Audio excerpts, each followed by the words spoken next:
दुनिया का सबसे बड़ा और लग्जरियस जहाज 10 अप्रैल 1912 को अपने पहले सफर पर निकलता है। इसके अंदर हर तरह के लोग सवार हैं, बड़े से बड़े एक्टर से लेकर इमिग्रेंट्स तक। ये लोग साउथहैम्पटन इंग्लैंड से लेकर न्यूयॉर्क जा रहे हैं। इस जहाज की कमांड संभाले हुए है 62 साल के senior captain Edward John Smith. Media में, पैसेंजर में और पब्लिक में बहुत ज्यादा एक्साइटमेंट है इस टाइटैनिक जहाज को लेकर के। इस शिप की लेंथ 269 मीटर और 53 मीटर इसकी ऊंचाई। इस शिप के अंदर जो सी लग्जरी यूज की गई है उसको सुनने के बाद आपके रोंगटे खड़े होने वाले हैं। आज के टाइम से अगर हिसाब लगाया जाए तो इस शिप को बनाने में अप्रोक्सीमेटली $1400 मिलियन का खर्चा आया। शिप के अंदर की फैसिलिटीज और डेकोरेशन किसी 5 स्टार होटल को भी पीछे छोड़ दे। Ornate wood panelling, stainless glass window, heated swimming pool, Turkish bath, electric bath, एक जिम, 2 बड़े बड़े ग्रैंड स्टेयरकेस, एक squash court, 4 restaurant, 2 barber shop, एक लाइब्रेरी। और जिस तरह के सेफ्टी फीचर्स का इसके अंदर इस्तेमाल किया गया था वो इसको अनसिंकेबल बनाते थे। इसको बनाने वाले ने पब्लिकली ये दावा किया था कि ये जहाज कभी नहीं डूबेगा। 1200 दिनों में बनाया गया ये जहाज आखिर 2 ही घंटों में कैसे डूब गया, आइए जानते हैं उमर एक्सपो की इस वीडियो के अंदर।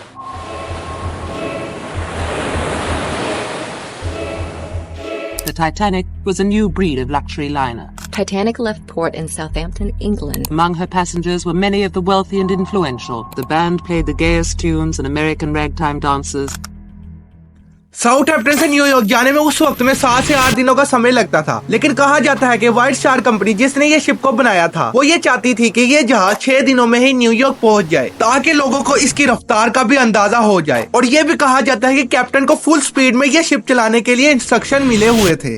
दोस्तों, क्या आपको ये पता है कि टाइटैनिक जहाज को पानी पर चलाने के लिए कुछ ज्यादा ही जल्दी कर दी थी। टाइटैनिक के सेफ्टी टेस्ट और ट्रायल्स अभी बाकी थे, लेकिन ऐसा व्हाइट स्टार लाइन ने क्यों किया? इसके पीछे का रीजन है RMS ओलंपिक, जो कि हूबहू टाइटैनिक की तरह ही दिखता था। मार्च 1912 ओलंपिक शिप में किसी कारण की वजह से कोई खराबी आ जाती है, जिसकी वजह से टाइटैनिक को जल्दी लॉन्च कर दिया जाता है ताकि बिजनेस में लॉस ना हो। लेकिन टाइटैनिक को जल्दी पानी में उतारना उनकी सबसे बड़ी गलती थी। एनीवेज, टाइटैनिक के चलने के 2 दिन बाद पहली वार्निंग आती है। ये वार्निंग आसपास की शिप से आती है रेडियो के जरिए, जिसकी वजह से टाइटैनिक अपना क्रॉस 2 बार बदलती है डेंजर को अवॉइड करने के लिए, लेकिन अपनी स्पीड कम नहीं कर। उस वक्त में टाइटैनिक की स्पीड थी 40 किलोमीटर प्रति घंटा, लेकिन पैसेंजर्स को यहाँ ये नहीं पता था कि जितनी जल्दी ये टाइटैनिक शिप चल रही है उतनी ही जल्दी उनकी मौत आ रही है। और सिर्फ 2 ही दिन बाद 7 और वार्निंग आती है, लेकिन इनको इग्नोर कर दिया जाता है। और फिर सूरज ढल जाता है और रात आ जाती है, और इस रात को चांद भी नजर नहीं आता, जिसकी वजह से आसपास कोई भी मून लाइट नहीं होती। दोस्तों, उन वक्तों में शिप के आगे क्रॉस नेट होता है, जिसमें बैठे बंदे का काम ये होता है कि वो शिप्स के सामने नजर रखे कि शिप के सामने कोई रुकावट तो नहीं। और टाइटैनिक के क्रॉस नेट में फ्रेडरिक फ्लैट नाम का एक बंदा बैठा होता है। रात के 11:39 फ्रेडरिक सामने ये देखता है कि टाइटैनिक के सामने एक बहुत बड़ा आइसबर्ग है, जिसको देखने के बाद वो घबराते हुए 3 बार घंटी बजाता है और फिर कॉल करता है। और कॉल करने के बाद वो ऊंची ऊंची चलाता है कि सामने एक बड़ा आइसबर्ग है, जल्दी से टाइटैनिक का रुख मोड़ो। लेकिन अब तक बहुत देर हो चुकी थी। टाइटैनिक आइसबर्ग से टकरा जाता है और तकरीबन 10 सेकंड तक उसके साथ रगड़ता चला जाता है, और आइसबर्ग टाइटैनिक के बोव से टकराता है, यानी कि जो आगे का हिस्सा, जिसकी वजह से 6 कंपार्टमेंट्स में पानी भर जाता है। तो शिप के कैप्टन जल्दी से अपने क्रू को लेकर नीचे जाते हैं और वही देखते हैं कि 6 कंपार्टमेंट्स में पानी भर चुका है और अब तो टाइटैनिक डूब जाएगा। और 20 मिनट बाद कैप्टन अपने क्रू को लेकर जाते हैं और कहते हैं कि जल्दी से आसपास के सिग्नल्स भेजो। जो सिग्नल्स रिसीव करने के बाद अगर आसपास कोई जहाज हो तो हमें बचाने आ जाए। और खुद किस्मती से इनका सिग्नल एक जहाज सुन लेता है, जो कि 107 किलोमीटर दूर होता है। इस जहाज का नाम RMS कारपेथिया था। RMS कारपेथिया का कैप्टन जल्दी से शिप मोड़ता है और टाइटैनिक में फंसे लोगों को बचाने के लिए जाता है। लेकिन RMS कारपेथिया को भी टाइटैनिक तक पहुंचने के लिए 3.5 घंटों का टाइम चाहिए था। और कुछ देर बाद लाइफ बोट्स उतारी जाती है और सिर्फ 20 ही लाइफ बोट्स होती है, जिससे सिर्फ 1200 लोग ही बचाए जा सकते हैं। लेकिन शिप में तो 2200 से ज्यादा लोग थे और पहली लाइफ बोट में 65 लोग जा सकते थे, लेकिन सिर्फ 27 से 28 लोग ही गए थे। वो इसलिए कि पैसेंजर अभी तक यही गुमान कर रहे थे कि ये शिप तो कभी डूबेगा ही नहीं। और जब टाइटैनिक का अगला हिस्सा डूबने लगता है तो उनको ये यकीन हो जाता है ये जहाज तो वाकई में डूब जाएगा, और फिर भगदड़ मच जाती है और एक के बाद एक लाइफ बोट उतारी जाती है। सबसे पहले औरतों और बच्चों को पहली प्रायोरिटी दी जाती है और 2:05 पे आखिरी लाइफ बोट उतारी जाती है। और 1500 से ज्यादा लोग अभी भी टाइटैनिक के अंदर बचे हुए थे, जिसकी वजह से कुछ लोग जबरदस्ती बोट में बैठने की कोशिश करते हैं